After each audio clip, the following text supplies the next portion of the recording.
नमस्ते, म प्रतिमा र आज चाहिँ हामी कुरा गर्नेछौँ नेपालमा हालसालै लन्च भएको Poco F3 GT स्मार्टफोनको बारेमा।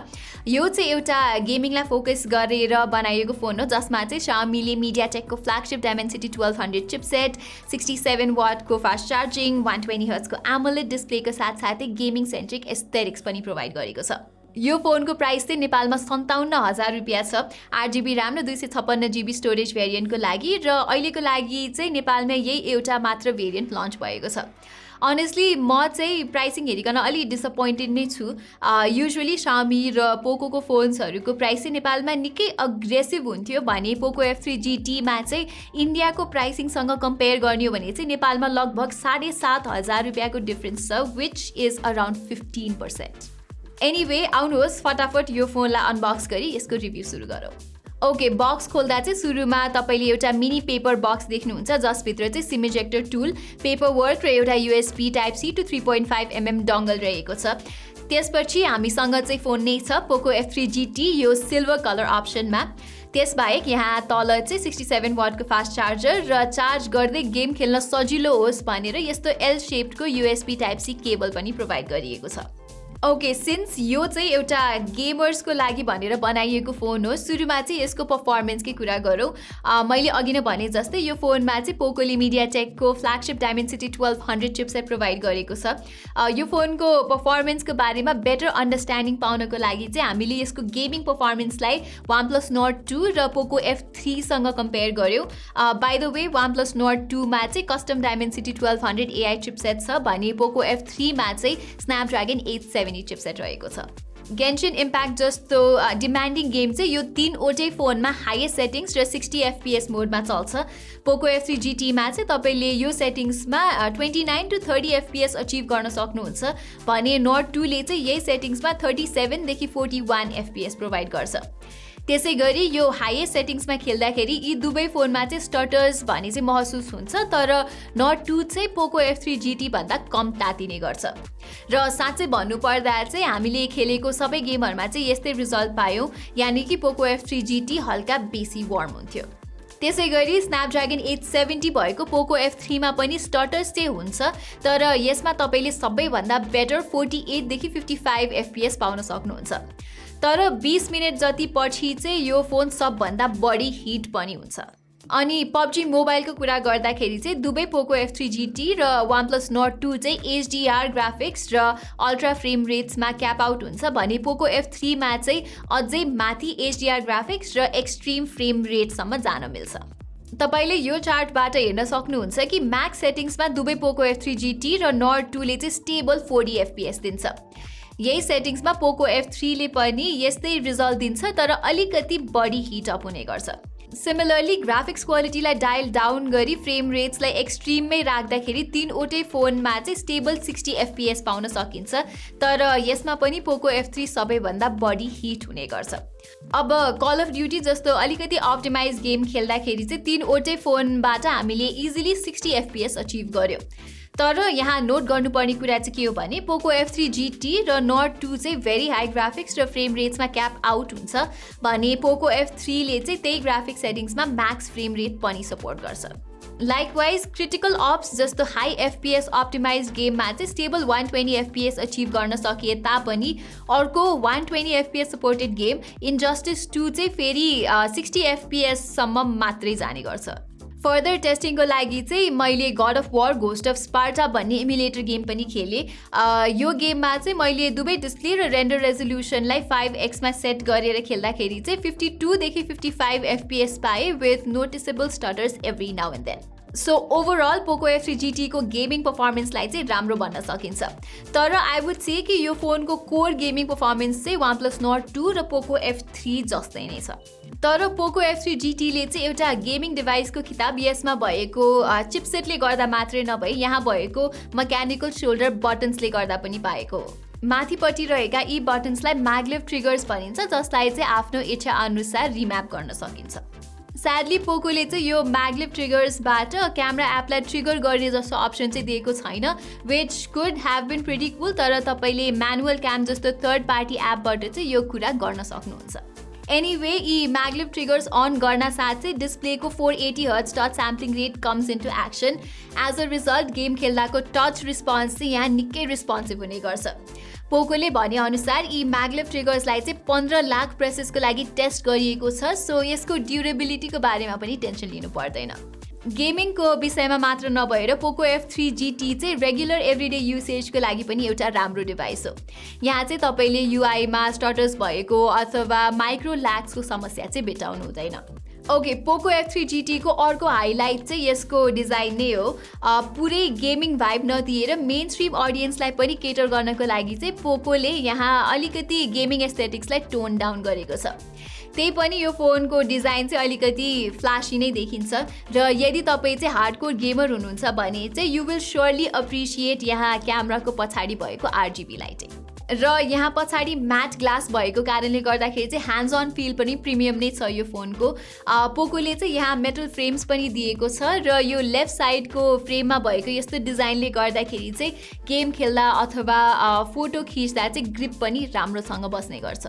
यदि भन्दै गर्दा यो फोन अलिकति भारी चाहिँ छ, किनभने यसमा चाहिँ 5065 मिलिएम्प आवरको ब्याट्री रहेको छ। मेरो युसेजमा चाहिँ मैले यो फोनबाट 6 देखि 7 घण्टाको स्क्रिन अन टाइम पाएको थिएँ। मैले चाहिँ यो फोनमा हेभिली गेमिङ गरेको थिएँ, सो 6 देखि 7 घण्टाको screen on time is pretty good in my opinion. र पोको F3 GT चाहिँ निकै चाँडो चार्ज पनि हुने गर्छ। यसको बक्समा भएको 67 वाटको चार्जरले यो फोनलाई 50 मिनटभित्रै 0 देखि 100% फुल चार्ज गरिदिन्छ। चार्ज गर्दाखेरि चाहिँ यो फोन हल्का तातिन्छ, बट इट्स नथिङ अलार्मिङ। अनि गेमिङ एक्सपिरियन्सलाई फर्दर राम्रो पार्नको लागि चाहिँ पोकोले यहाँ ट्रिपल माइक सेटअप पनि प्रोभाइड गरेको छ। एउटा चाहिँ यहाँ टपमा छ, अर्को साइडमा रहेको छ र अर्को चाहिँ यहाँ तलपट्टि प्लेस गरिएको छ। मलाई पोको F3 GT को डिजाइनमा भएको एउटा मात्र कम्प्लेन चाहिँ यसको वेट डिस्ट्रिब्युसनमा छ, किनभने वेट डिस्ट्रिब्युसन चाहिँ अलिकति इभन छैन र बडी चौडा पनि छ यो फोन। साथै यो फोनमा साइड माउन्टेड फिङ्गरप्रिन्ट सेन्सर नभएर इन डिस्प्ले फिङ्गरप्रिन्ट सेन्सर हुनुपर्थ्यो जस्तो लाग्छ मलाई चाहिँ। एनीवे पोको F3 GT को डिस्प्ले चाहिँ अलमोस्ट फ्ल्यागशिप लेभलको रहेको छ। यहाँ भएको 6.67 इन्चेसको फुल HD डिस्प्लेमा 100% DCI-P3 कलर कभरेज र 120 हर्ट्जको रिफ्रेश रेट छ। फर्दरमोर यो चाहिँ HDR10+ सर्टिफाइड 10 बिट डिस्प्ले पनि हो, जसले गर्दा चाहिँ यो फोनमा डिस्प्ले एक्सपिरियन्स एकदमै मजाको हुन्छ।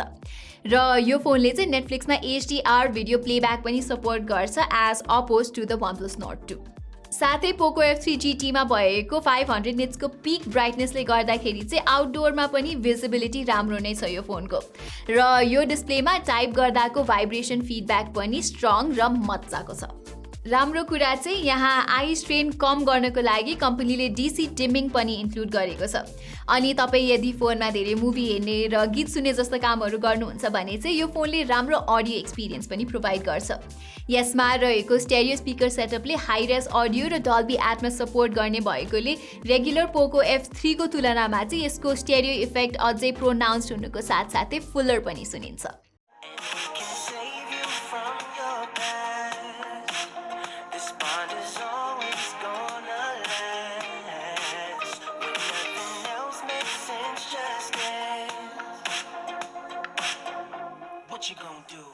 तर एउटा वियर्ड कुरा चाहिँ गेमिङ फोन भइकन पोकोले यसमा हेडफोन ज्याक चाहिँ दिएको छैन, सो गेमर्सहरूलाई चाहिँ अलि इन्कन्भिनियन्ट पनि हुनसक्छ।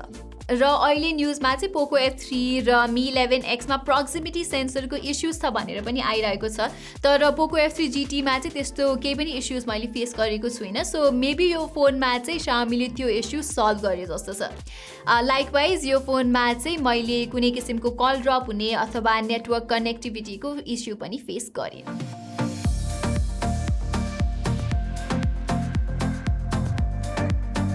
ओके, अब चाहिँ पोको F3 GT को क्यामेराको बारेमा कुरा गरौँ र यो फोनको सबैभन्दा ठुलो ड्रब्याक नै यही हो भन्दा पनि फरक पर्दैन।